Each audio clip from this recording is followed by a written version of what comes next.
The 2023 NFL Draft helped us gain some great clarity for a lot of backfields. Whether good or bad, now we know where several running backs stand that had question marks before the draft. Let's hop into my top 25 updated running back rankings. Headliner Nation, we've got a few risers and a few fallers in my updated rankings right now. But again, it's still early on. A lot could change with these, but given where we stand in May right now, I think I'm pretty close here. Christian McCaffrey is really the only guy challenging Justin Jefferson for the #1 overall pick this year. And in that offense in San Francisco, he should be, very good. Austin Ekeler is still my RB2. Maybe he loses a few targets because they've added Quentin Johnson, but that could really help some of the efficiency issues we saw from him running the football last year. I'm not giving up on Austin Ekeler. He's been way too important to that offense over the last 2 seasons. I think people underestimate how good Anthony Richardson is going to be for Jonathan Taylor. Imagine being a linebacker and having to try and key on one of these guys and then stop them. Jonathan Taylor could be in for a huge bounce back season as long as Anthony Richardson is the guy that we think he is. And I think he is. The King stays in the top 5 until the King shows me he's no longer worthy. We know he won't have the receiving upside as many other options, but that's okay. We know he's going to have the volume. We know he's going to be the dude. And on top of that, hopefully if something happens to Ryan Tannehill, Will Levis is a much more competent backup than what Malik Willis was. You can take your James Robinson and Pierre Strong rhetoric and you can just toss that right in the trash for me. Those guys may get 30% of the backfield touches this year. In fact, it's been said James Robinson may even be cut this offseason at some point. Ramondre Stevenson is the guy. This is an improved offense. They have a better coordinator now. I expect huge things from Ramondre this year. Josh Jacobs still is inside my top 10. But what if Jimmy G isn't the guy? What if that offense loses a lot of efficiency? What if they're all playing from behind? This is some concerns that keeps him outside the top 5 for me. Listen, I might be lower on Bijan Robinson than the consensus,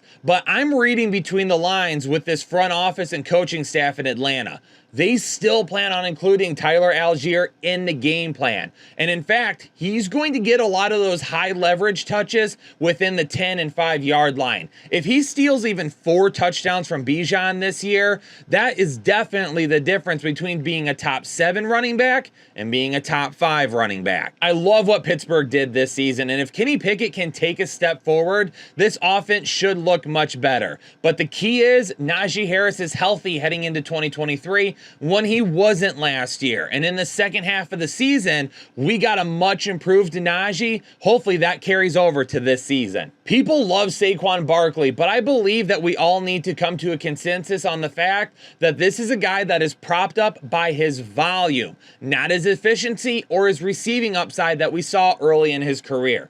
There's nothing wrong with that. But for me personally, if he's not getting 20 to 25 touches a game, he could be losing you some week. Jacksonville may have added Tank, but that doesn't matter. Travis Etienne is still the fighter jet in my opinion. This is a guy that can strike from anywhere. I absolutely love his upside and an offense that is going to be great this season. Travis Etienne still in the top 10 for me. Y'all know I would love to go higher with Nick Chubb, but if the guy gives you 100 rushing yards and doesn't score, that's great, but it's only going to be 10 points. Does he get worked into the passing game a little bit more this offseason? Probably not. They've added Elijah Moore, and Deshaun Watson found himself comfortable with some of their options at wide receiver last year. Nick Chubb, the efficiency is going to be high once again, but if he doesn't score, he might not lose you the week, but he won't win you the week either. Kenneth Walker takes a huge stumble in my rankings, going from 3 all the way down to 12.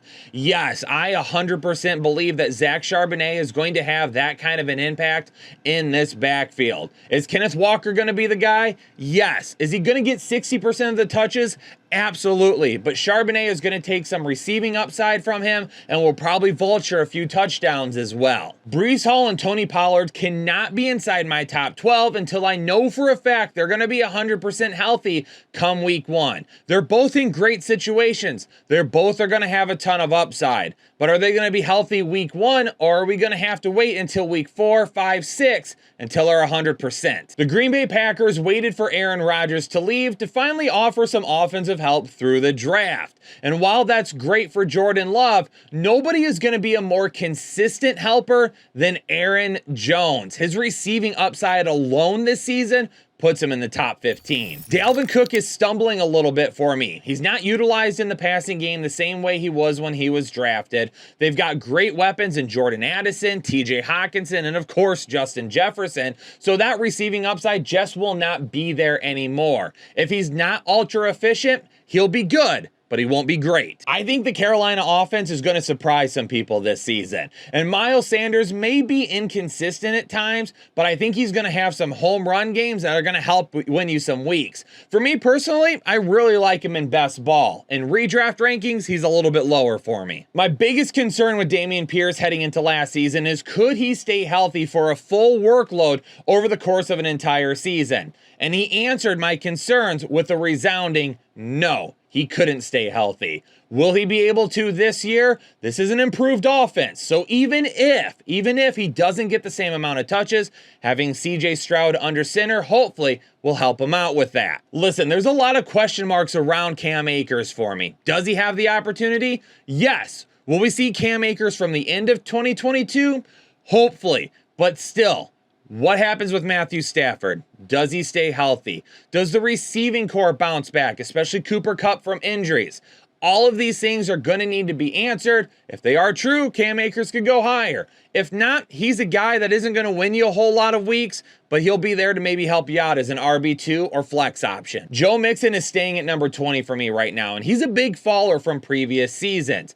I don't think he's going to be cut. I know a lot of people have talked about that this offseason, but if they were going to do it, I believe they already would have. And they didn't help the backfield at all in the draft. So Joe Mixon is still going to be the guy for right now. Hopefully we see some of that efficiency come back that we've seen in years past, but if not, he's going to be another guy that might win you 2 or 3 games a season, and the rest of the weeks, you're just going to left shaking your head. J.K. Dobbins is all about health. If he can stay healthy with Lamar Jackson back and improved weapons at wide receiver, he could be highly efficient this year and could definitely be the league winner that we've talked about in years past. Jahmyr Gibbs is going to be utilized, and going to be utilized well by Ben Johnson and the Detroit Lions. He's going to make an impact in the passing game. He's going to be on the ground. He's going to be a home run threat every time he touches the football. I think he's going to have some big weeks, but I also think David Montgomery is going to limit his upside in other weeks. Isaiah Pacheco probably won't win you a whole lot of weeks, but given the offense that he's in and still being the starter, he probably won't lose you a whole lot of weeks either. Rachaad White might be one of the biggest winners from the draft because Tampa Bay decided